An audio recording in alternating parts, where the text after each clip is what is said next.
Jammu Kashmir National conference के अध्यक्ष फारूक अब्दुल्ला को एक बार फिर से एनफोर्समेंट डायरेक्टरेट द्वारा समन किया गया है। अभी कुछ ही देर पहले वो एनफोर्समेंट डायरेक्टरेट के ऑफिस श्रीनगर में पहुंचे हैं और उन्हें क्वेश्चनिंग की जाएगी। आपको बता दूं कि कुछ दिन पहले सोमवार को भी उनको एक समन किया गया था, क्वेश्चनिंग हुई थी, जिसके बाद फारूक अब्दुल्ला ने कहा था कि मैं किसी प्रकार की मुझे डर नहीं है, मैं घबराता नहीं हूँ। जो भी बात उन्होंने पूछी है मैंने बेबाकी से उसका जवाब दिया है।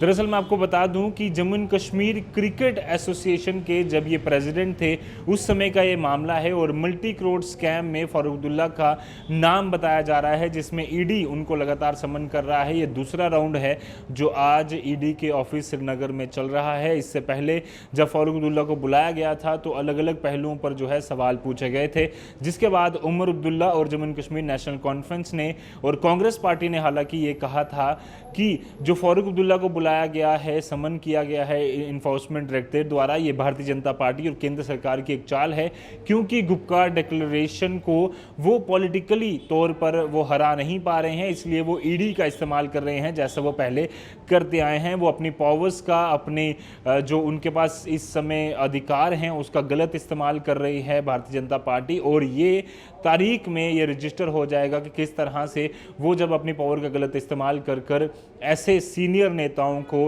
डराने की कोशिश करते हैं। ऐसे गुपकार डिक्लेरेशन जो कोशिश की जा रही है कश्मीर में पॉलिटिक्स रिस्टोर करने की, उनको डराने की कोशिश की जा रही है, इसलिए ये प्रयास किए जा रहे हैं। ऐसे एलिगेशन जम्मू कश्मीर नेशनल कॉन्फ्रेंस और राहुल गांधी, कांग्रेस के जो इस समय सीनियर नेता हैं, उन्होंने कहा था और लगातार ये बातें सामने आई थी। हालांकि इसे पूरी तरह से भारतीय जनता पार्टी ने खारिज किया था।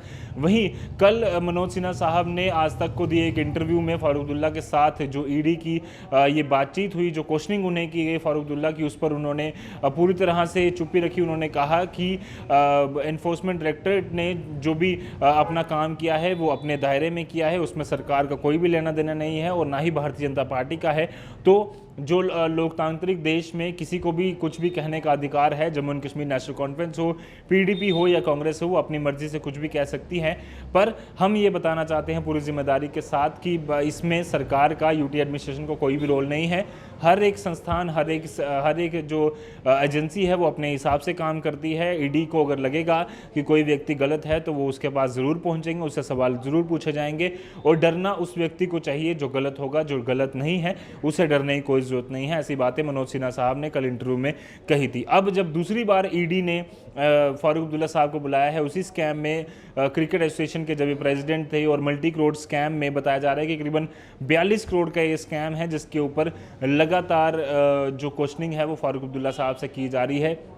आपको बता दूं कि इससे पहले चाहे ईडी हो, चाहे क्राइम ब्रांच हो, या फिर एसीबी हो, सीआईबी हो, सीबीआई हो, या फिर एनआईए हो, लगातार करप्शन के केसेस में जम्मू एंड कश्मीर के अलग अलग इलाकों में वो रेड्स जो है वो कंडक्ट करती रही है, और कई सारे लोगों को अरेस्ट भी किया गया है करप्शन के मामलों में। क्योंकि जम्मू कश्मीर में ये काफ़ी समय से ये चलन चलता आ रहा है कि करप्शन के काफ़ी मामले सामने आते रहे हैं, चाहे वो किसी की भी सरकार हो। और अब जो यूटी एडमिनिस्ट्रेशन के जो इस समय मुखिया हैं मनोज सिन्हा साहब, उन्होंने साफ तौर पर कहा है कि करप्शन पर हमारी ज़ीरो टॉलरेंस की नीति है। चाहे कोई भी व्यक्ति हो, चाहे राजा हो, वो रंक हो, उसके ऊपर कार्रवाई ज़रूर की जाएगी। अगर वो गलत होगा तो उसे डरने की ज़रूरत है और उसे ज़रूर पकड़ा जाएगा, और एजेंसीज अपना काम बेहतरीन जानती हैं। अब आज के इस समन के बाद, आज की इस क्वेश्चनिंग के बाद फारूक अब्दुल्ला और Jammu and Kashmir National conference party क्या प्रतिक्रिया देती है, ये देखने वाली दिलचस्प बात होगी, क्योंकि फारूक अब्दुल्ला ने पिछली बार पूरी तरह से इसको